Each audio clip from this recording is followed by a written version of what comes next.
দেখেছো কতটা সুন্দর হয়েছে।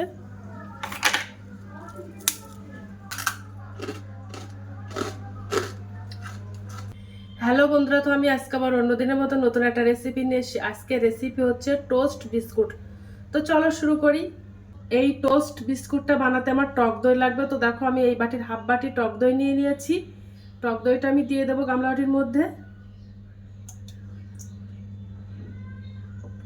তো আমার 4 চামচ চিনি লাগবে, তো আমি 4 চামচ চিনি নিয়ে নিয়েছি। চিনিটা আমি দিয়ে দেবো।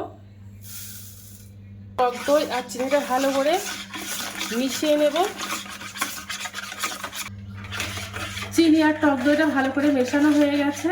এবার আমি এই বাটির এক বাটি ময়দাটা দিয়ে দেবো। এর মধ্যে 300 গ্রাম ময়দার আটা আছে, তো ময়দার আটাটা আমি দিয়ে দেবো।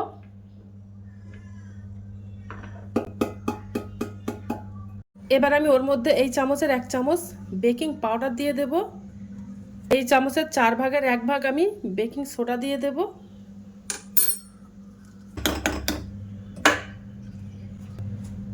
এবার ভালো করে আমি আটাটা মেখে নেব।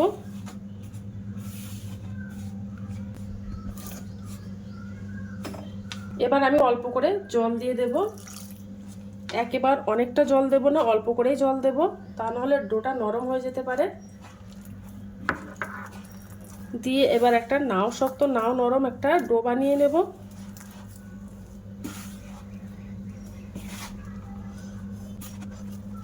তবে টোস্টটা বানালে সকালবেলা চায়ের সঙ্গে খেতে কিন্তু অসাধারণ লাগে। দোকান থেকে আর কেনার প্রয়োজন পড়ে না, বাড়িতে এভাবে বানিয়ে রাখতে পারলে। ডোটা বানানো হয়ে গেছে।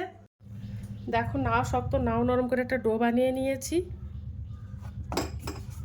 দেখো এবার আমি একটা পলিথিন পেপার নিয়ে নিয়েছি। এই পলিথিন পেপারের মধ্যে এই গামলা বাটিটা ভরে দেব, তাহলে এর মধ্যে কোনো হাওয়া বাতাস ঢুকবে না আর সঙ্গে সঙ্গে ফুলে যাবে।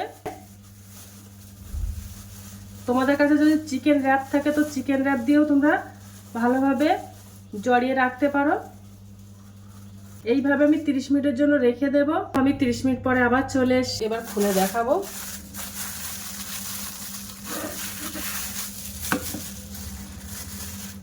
ওটা দেখো কতটা ফুলে গেছে। ডোটা এর উপরে নিয়ে নিলাম, নিয়ে ভালো করে হাত দিয়ে একটু মেখে নেব।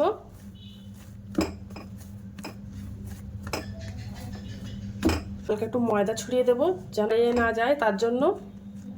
দিয়ে এবার আমি হাত দিয়ে একটু বড় করে নেব। তোমরা চাইলে বেলুনি দিয়ে একটু বেলে নিতে পারো। এইভাবে আমি টোস্টের শেপটা দিয়ে নেব। এইভাবে আমি হাত দিয়ে দিয়ে চেপে চেপে বড় করে নেব।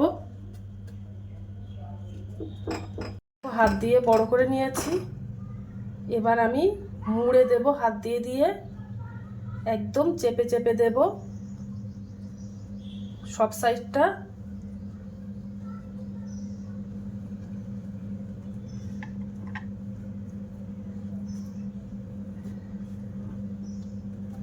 একদম মুড়ে গোলাকার করে দেব।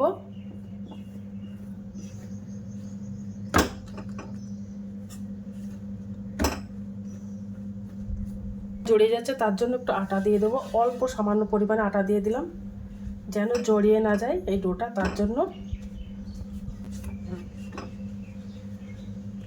এবার দুই সাইড একটু মুড়ে দেব।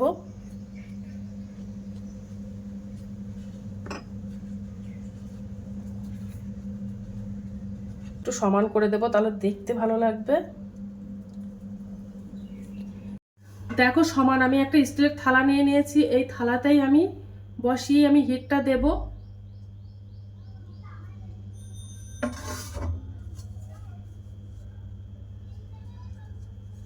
তো থালার মধ্যে আমি বসিয়ে নিলাম। দেখো এবার আমি একটা উনানে কড়াই দিয়ে দিয়েছি। এই কড়াইতে দিয়েই আমি হিটটা দিয়ে দেব।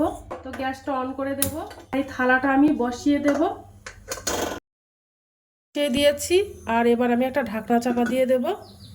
এটার জন্য হিটটা দিয়ে নেব। আমি হিট দিতে দিয়েছিলাম, সেটা হিট দেওয়া হয়ে গেছে। হিট দেওয়া হয়ে গেছে, কত সুন্দর নরম হয়েছে। এবার আমি ওটা ঠান্ডা করে পিস পিস করে কেটে নেব। এবার আমি পিস পিস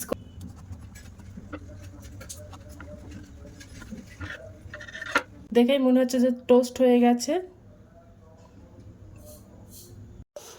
দেখো সব টোস্টের আকারে সব কেটে কেটে নিয়েছি, কত সুন্দর লাগছে। আর দেখো কতটা হয়েছে।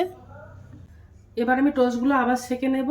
দেখো একটা সরা নিয়ে নিয়েছি, এবার আমি ওর উপরে দিয়ে সাজিয়ে নেব একটা একটা করে। দিয়ে যে টোস্টটা আমি সাজিয়ে নিয়েছি ওই টোস্টটা দিয়ে দেব, চাপা দিয়ে দেব।